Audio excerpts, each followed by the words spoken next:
Hello, everyone, and welcome to the Within Range Coaching Podcast with Ranger.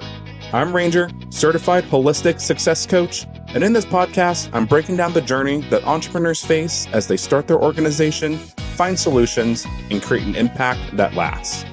If you're an entrepreneur, nonprofit leader, or purpose-driven community member that wants to learn more about yourself and others, then this is the podcast for you. I know you're just as eager as I am to get started, so let's jump right in. Good morning, good afternoon, and good evening, everybody. This is your host, Ranger. And just to kind of jump straight into the podcast today, I wanted to share a quick story and my interpretation of it. You might have heard this before in different variations, but it's the story of Theseus and his ship, the Argo. Theseus owned a ship, and the ship was made entirely of wood. The ship, named the Argo, was taken all over the world. And each time a piece of the ship was broken, rotted, or just needed replacing, it was switched out with a metal part. This went on for a few years until eventually the ship was made entirely of metal. So this begged the question, is it still the same ship? Some will say, yes, it's Theseus' ship. It's the same thing, the same Argo. The pieces are just different. Others will say, no, it's a different ship. Technically, you could take all those pieces and build the original ship. Therefore, it's not the same ship anymore. But if we adopt that belief, at what point is it not the same? When only 99% of the ship is original? What about 75%? 50? What if you changed just one piece? Or what if Theseus changed the name of the ship? The ship's name is Argo, which means quick. But what if instead of Argo, he switched it to Polemos, which means war? Is it the same ship, or has it been changed because of the name?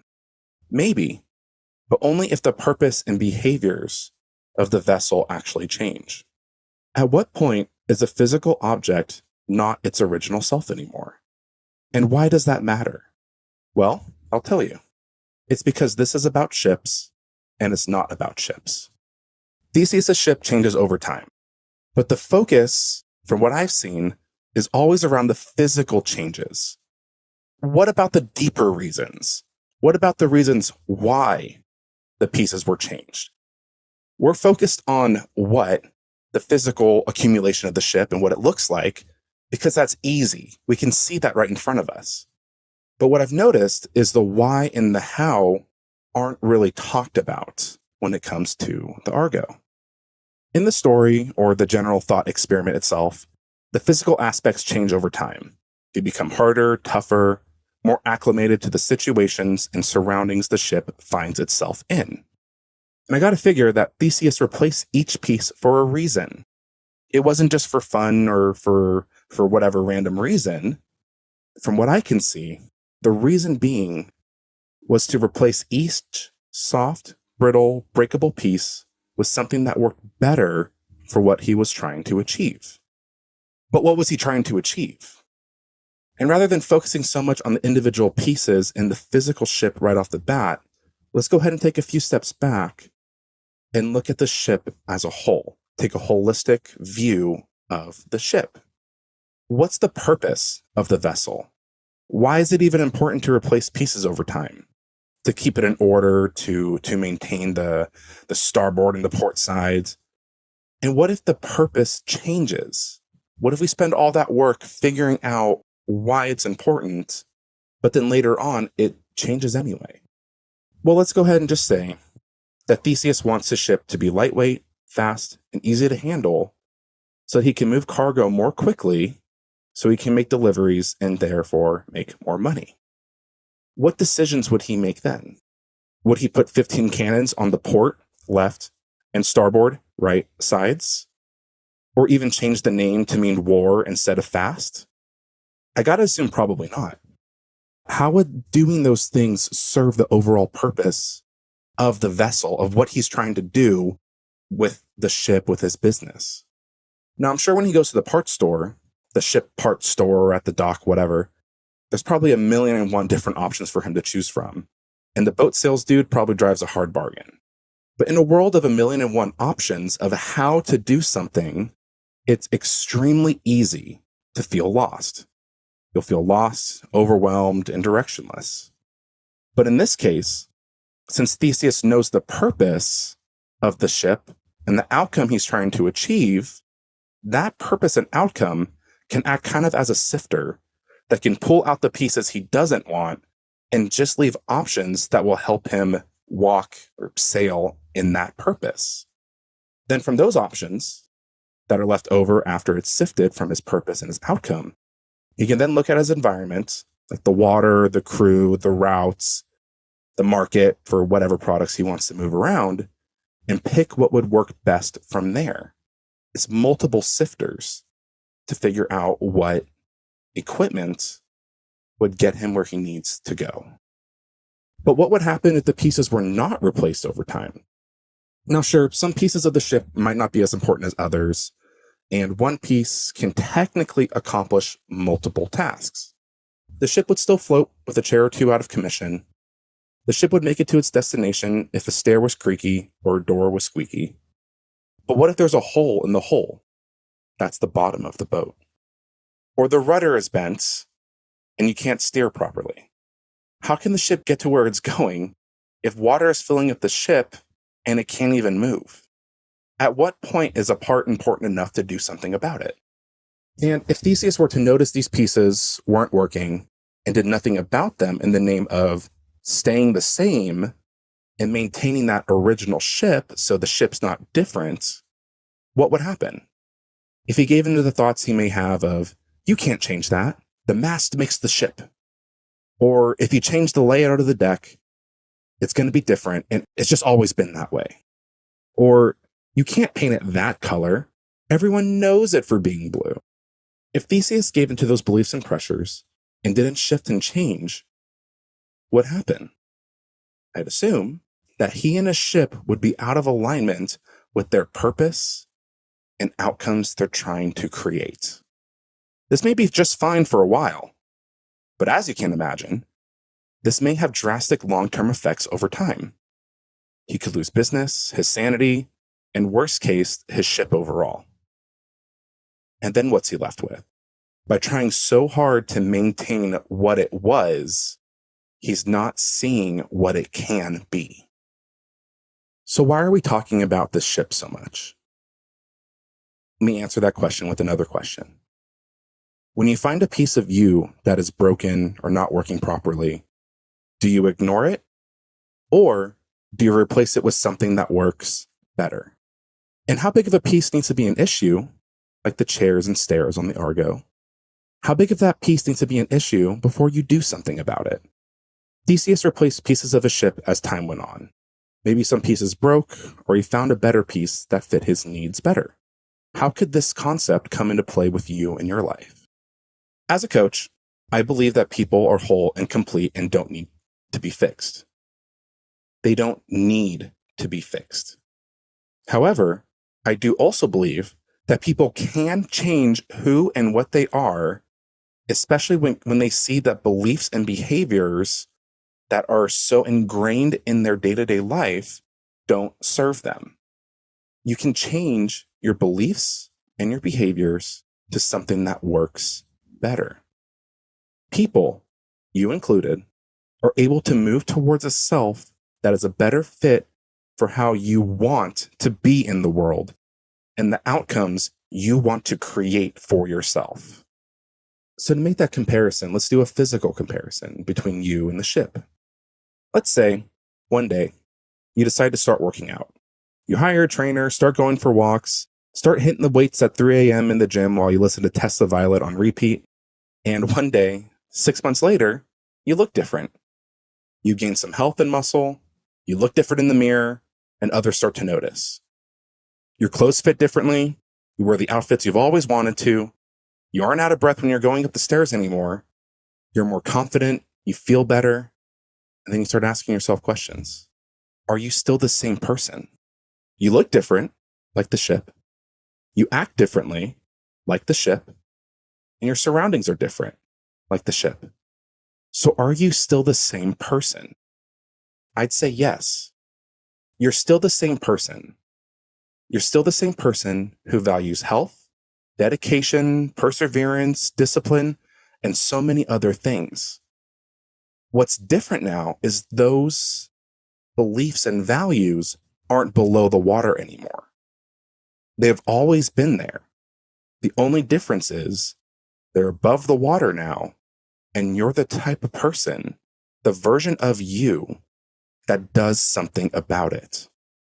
Now let's move towards those internal decisions we make for ourselves.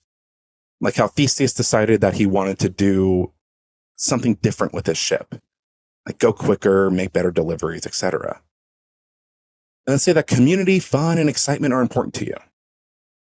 Community, fun, excitement, and that in order to fulfill those values and activities, you drink and you party.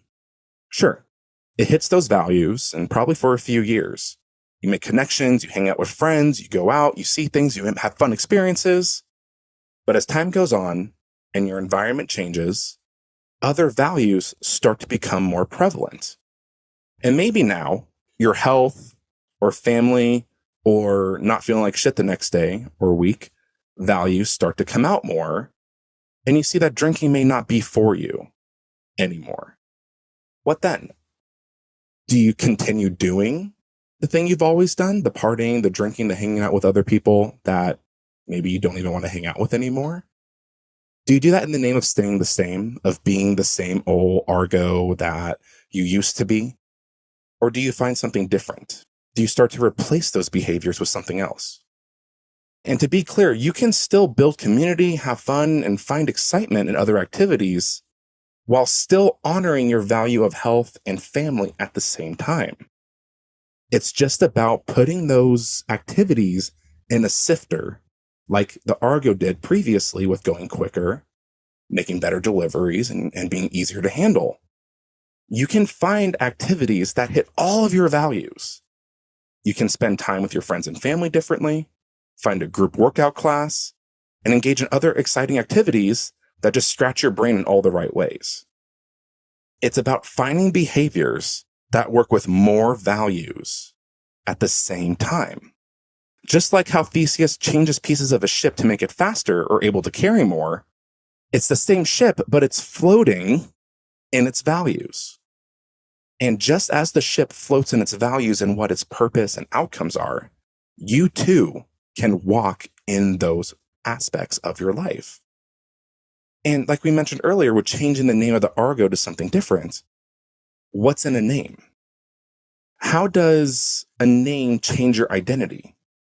Like when you go by your middle name when you go to college, or you get a new title at a job, or maybe even a small human starts to call you mom or dad.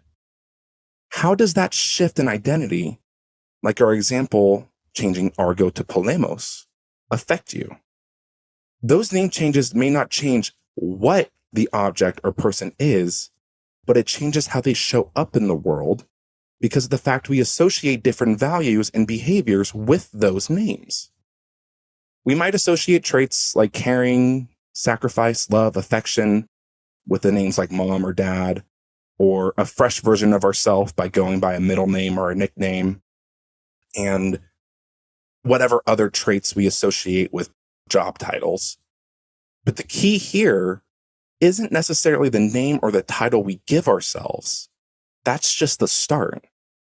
The key is how we walk in that title. By giving us a name, we're able to walk clearer in that path. Just how Theseus named his ship Argo, which means quick, that helps him make decisions on what works best for what he's trying to accomplish. So when we walk in those titles, it's more so about how we honor those values and traits. It's what's beneath the surface.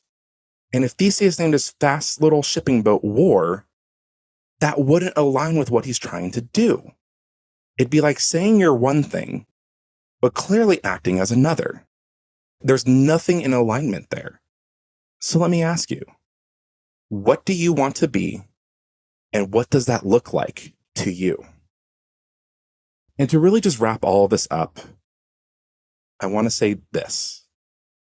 You are both the ship and Theseus. You're Argo and Theseus. You're the ship and you're the captain. But the difference is you're not separate. You don't need to dock and stop and go to the parts store in order to replace the pieces of yourself you want to be different. You can build the ship as it sails. You can make the decision to change, and you can actually change. You can make the daily changes to create the life you want to live and the identity you want to walk in. And it starts with answering these questions, which will be in the description in the show notes. Where am I going? Why is getting here important to me? What are my values? Who do I want to be? And what am I missing here? These questions and these answers to those questions will help you move confidently forward, make decisions, and keep going even when you hit rough waters. So when you ask, why aren't I myself anymore? The answer is that you are. It's just the version of you were meant to be. This is about ships, and it's not about ships. You might be wondering, what do I value? How do I know where to go? And how do I see another perspective? Don't worry, I've got something else for you. In the description of this podcast, I have 2 different resources for you to figure this out. The very first is the value wheel. The second is the well-formed outcome.